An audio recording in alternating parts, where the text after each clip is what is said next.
Yan mga ka-sisters, nakabangoy tayo ngayong araw. Talakitok at saka mga tambakol. Yan. Yan cooler puno. Laki oh. Yung cooler. Ito pa, marami Yan. pa.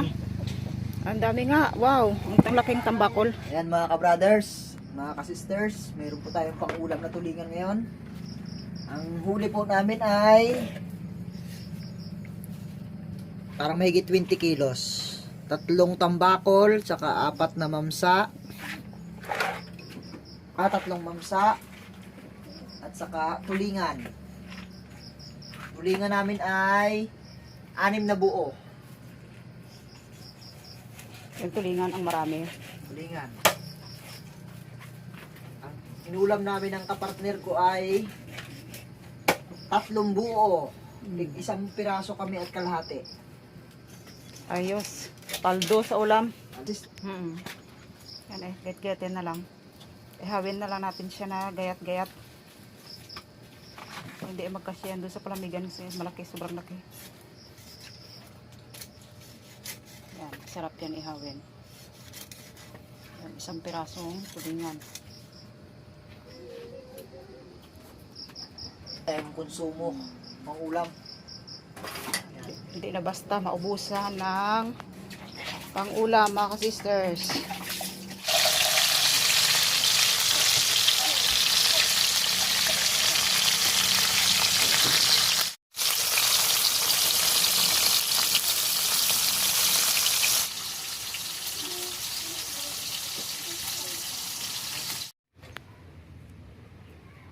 Yun mga ka-sisters, dahil po sa walang tigil na ulan, yan, binilhan ko po si Mr. ng kaputi. Dahil sobrang lamig daw talaga sa dagat. Ayan. Ayan mga ka-sisters. So kapag ganito pong kailangan yung isang bagay, yan, kahit po ay tinitipid ko yung pirang dumadating. So dahil kailangan, yan, lalo pag tungkol sa kalusugan, kaya yan, bumili po ako. Kailangan ni Mister sa dagat, lalo na pag ganitong mga buwan. So matagal pa dito yung tag-ulan, yung summer ay malayo pa. So yan, kailangan ay yan, ayun, kulay abo, no? Jacket tsaka yan, pants. Yan, siguro nito ay hindi na masyadong lamigin si Mister sa laot. Yan, gagamitin niya lamang po ito kapag wala nang tigil yung ulan sa laot. So laging dala-dala niya ito pag siya ay maglalaot na.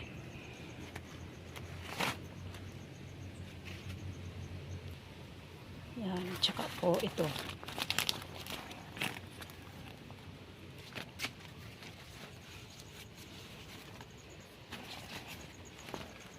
Yan. Yan, gulay. Siyempre mas maigi po yung, o mas mainam po yung nutrisyon ng gulay. Yan.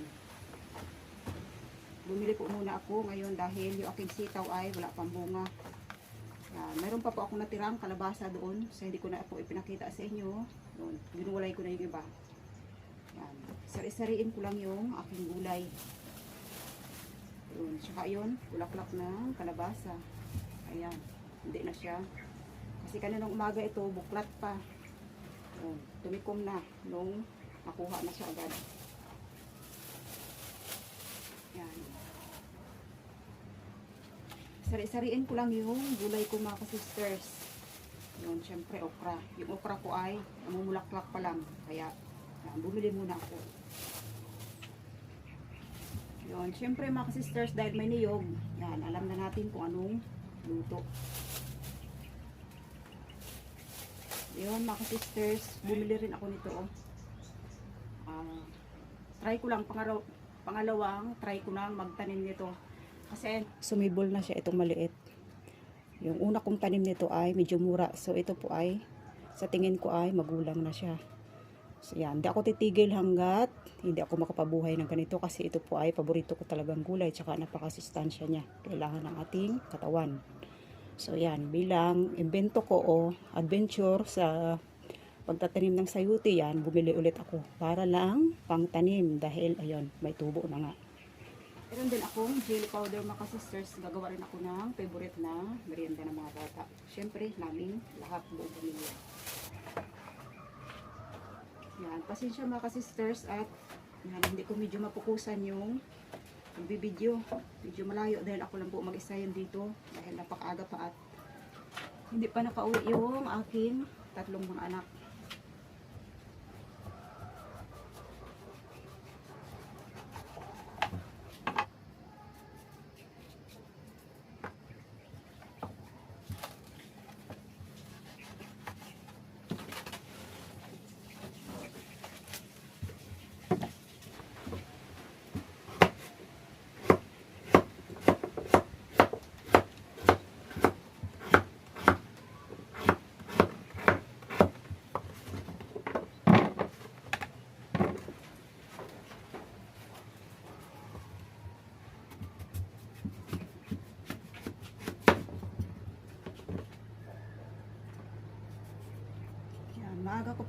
Maaga kong lulutuin ito mga sisters bago pa dumating yung mga bata at si Ambet. Kasi dahil gusto ko pagkarating nila, kakain na lang kami.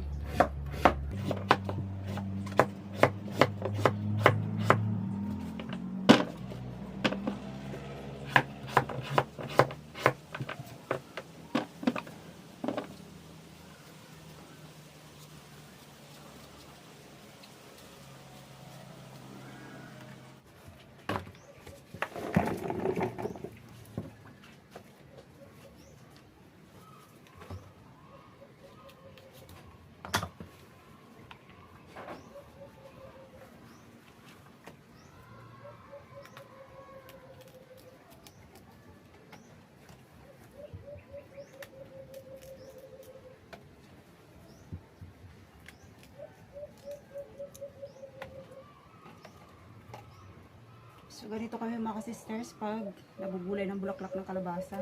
Ito yung natitira. So bali po yung buong parts nito ay kukunin ko. Yan. Tapos ganito lang siya yung natitira. Ito po ay halo-halo ginataang gulay na. Kasi parang pag sa akin ay wala na siya sa grammar kung sa sentence pa. Paggawa ng sentence ay wala sa grammar. Yung bagang wala sa menu. Pero alang-alang sa yung hinahabol ko dito mga sisters is yung sustansya ng gulay.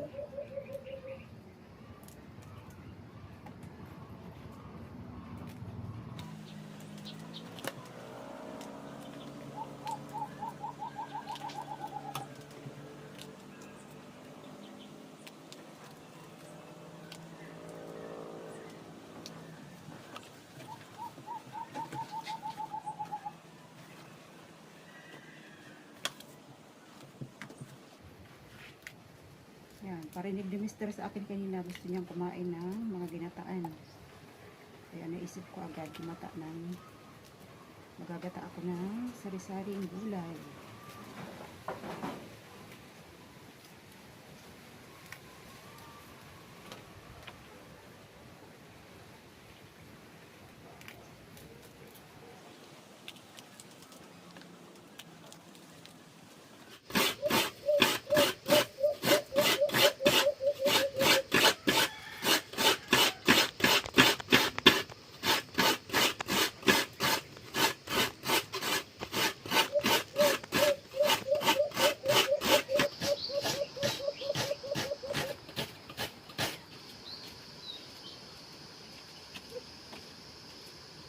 Dito na si Faith. Kauwi lang. Ayan, oh. Paborito ito ni Faith eh. Parang ako lang nung bata. Nako. Yan. Kapag nagkakayod ng niyog yung mga magulang namin noon, tanda ko na maliliit pa ako ay yun, nagalapit na basta try. Meron siyang tubo. Ano nga yan? Bukag yung tawag sa amin.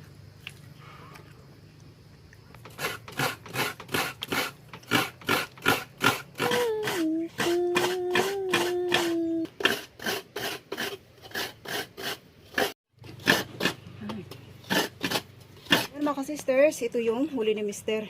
Yan, nilagay ko lang sa palamigan. Magpiprito ako para panghalo doon sa gulay. Banak mga sisters, binigay ni ka-brother Eric. Ayan oh, sariwa pa. Ihawin ko lang. Yan, kaniho dito mga sisters ay yan, nagbibigayan lang ng ulam. So behind the scene minsan, hindi ko na pinapakita. Mga sisters, lalagyan ko lang siya ng kunting asin tsaka ko piprituhin.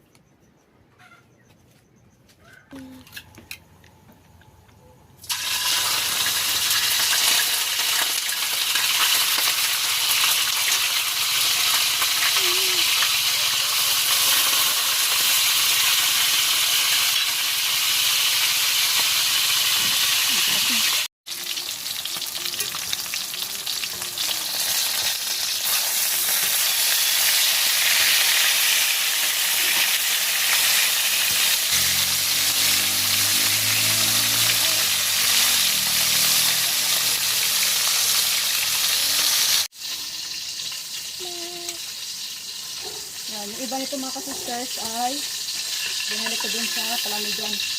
Yan, nagluto ako ng tamang dami dahil nga wala tayong tanaliang isda sa dagat.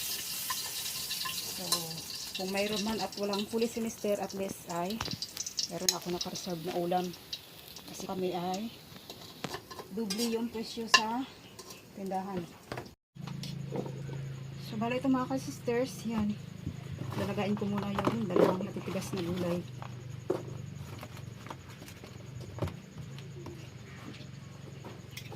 Nalagay sa konting tubig.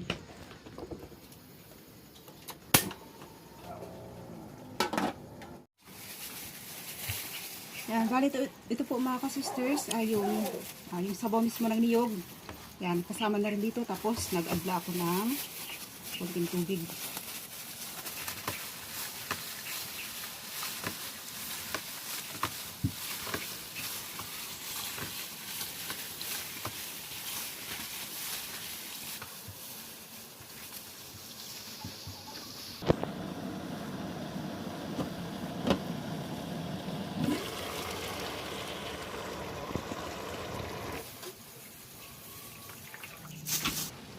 Yun mga ka-sisters, dahil half cook na yung gulay, hindi naman siya maaari nating kainin ng matigas pa yung kalabasa. Ayaw ng mga bata ng matigas ang kalabasa. Kaya ilalagay ko na yung bata.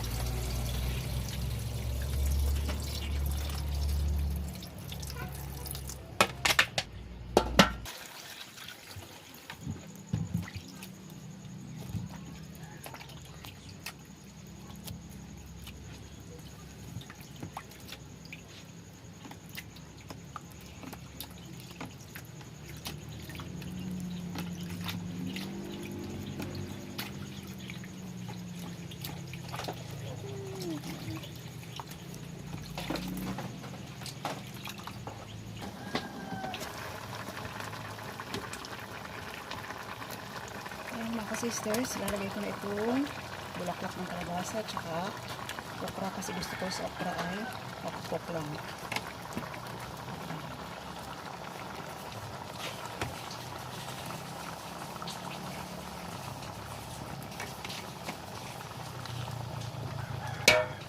Kundo.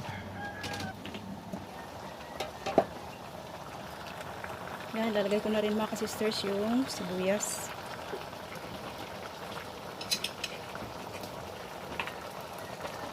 Yung pritong isda para siya yung magpapalasa dito.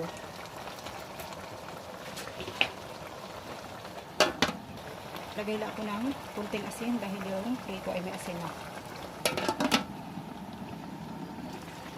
Paminta.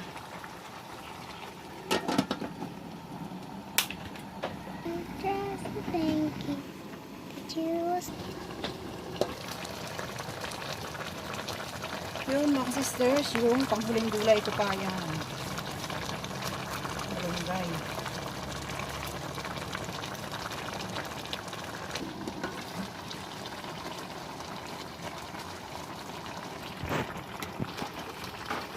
Ito na yung ginataang gulay ko na may halong pritong tulingan. Yan mga sisters, ihawin ko ito dahil sariwa pa siya. Tawag nito sa amin ay balanak. Iwan ko sa inyo kung tawag nito. Para mukha siyang bangus. Mataba rin ito kaya masarap siya niligo. Okay. Mga ka-sisters, alaga na.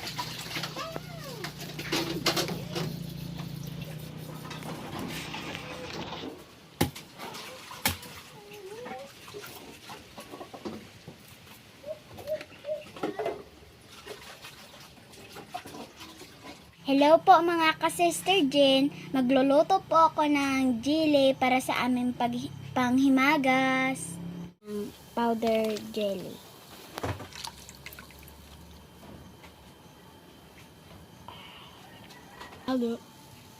Hahaluin po natin hanggang sa maluto.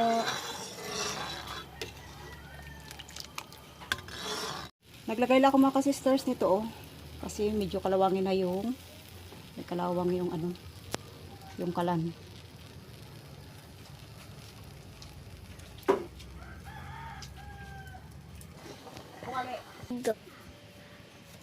Mga ka-sisters, meron akong pang-ihaw oh, mais. Binigay ni Bibi Love Milin. Kasi nanguha sila at binigyan ako ng 5 piraso. So tig-isa kami. Yung aming mais mga ka-sisters ay susunod na rin. Medyo maliit pa yung laman. Yan. Kahit po siya magulang, ay malambot pa rin dahil ito yung klase ng malagkit na kahit magulang ay masarap, malambot at matamis. Ba, nag-advertise eh. What to take?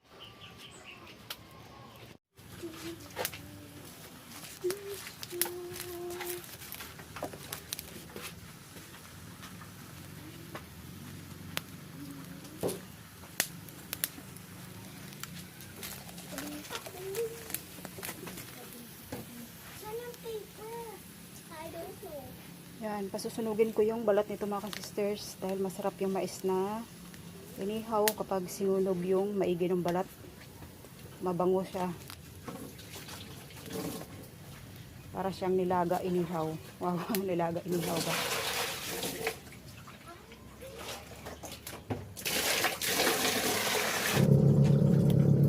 Ayan mga ka-sisters, yun, malapit na maluto yung banak.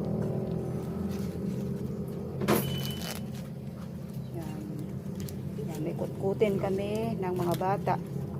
Siyempre lahat kami, tig-isa kami dito. Yun mga sisters, luto na. Ay, nabakwi na gani ang ulo. Nabakwi na. Luto na ini. Yan, luto na ang inihaw na banak.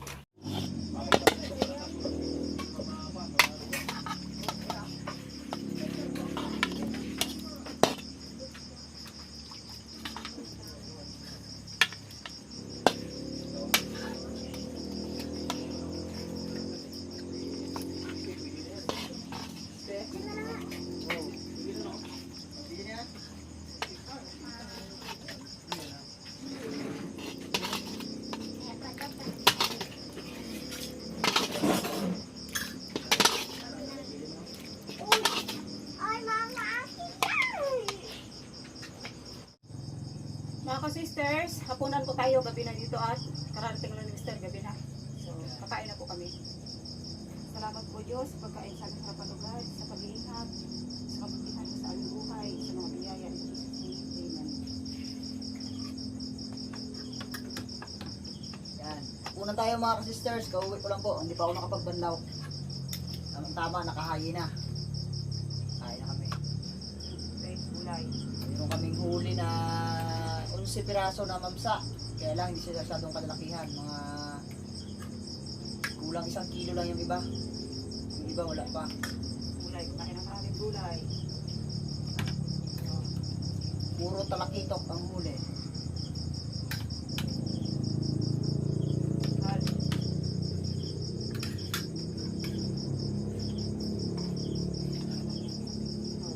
Yan. Ito lang ang tsara yun. Makilo. Basta 11 piraso yun. Siyam ang pampakilo. Inulam namin yun ang dalawa. Ang isa pala. May pampakilo po kami na siyam na piraso. Yung dalawa inulam namin. Malinam na.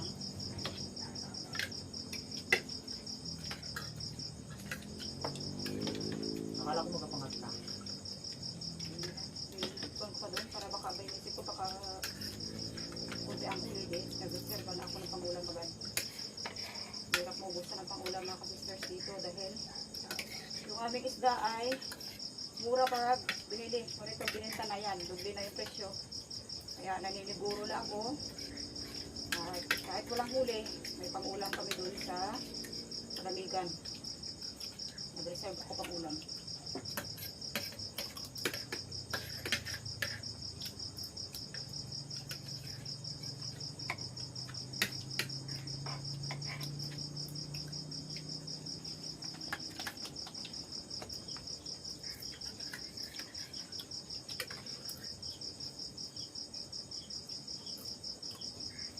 Walang talanghal. Ano, sariwa ito. Huwag itarong. Sariwa yan.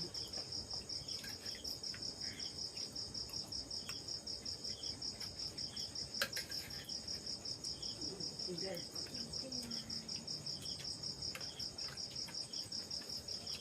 Kuhaan na kita tayo. Pwede ito itong laman. Kuhaan kita. Ako lang kukuha. Nakagaga ng dating. Ihaw natin yung mamsat niya na. Ano, tinik yan. Sarap sa niyo yung kalaki. Oh, size yan.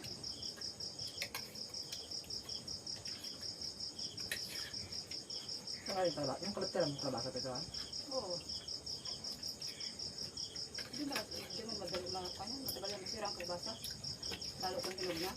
Kahit istak. Mga ka-sisters yun. Meron din kaming panghimagas. Dessert. Bang ano ba? Naka-English eh. Yun. Toy, iyo. Yung ginawa ni Angel. Okay. Oh. Ano yung akin? Konti ang ginawa niya. Ano yung akin? Cute.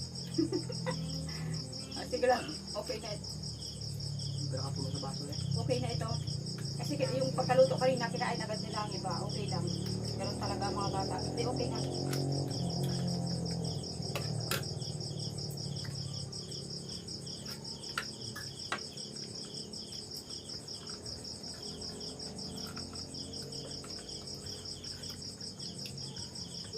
Ilang buko no? May bukong flat yan. Wala tayong bukod. Tinanggal ko. Mga ka-sisters, thank you po sa patuloy na pagpanood ninyo at pagsubaybay.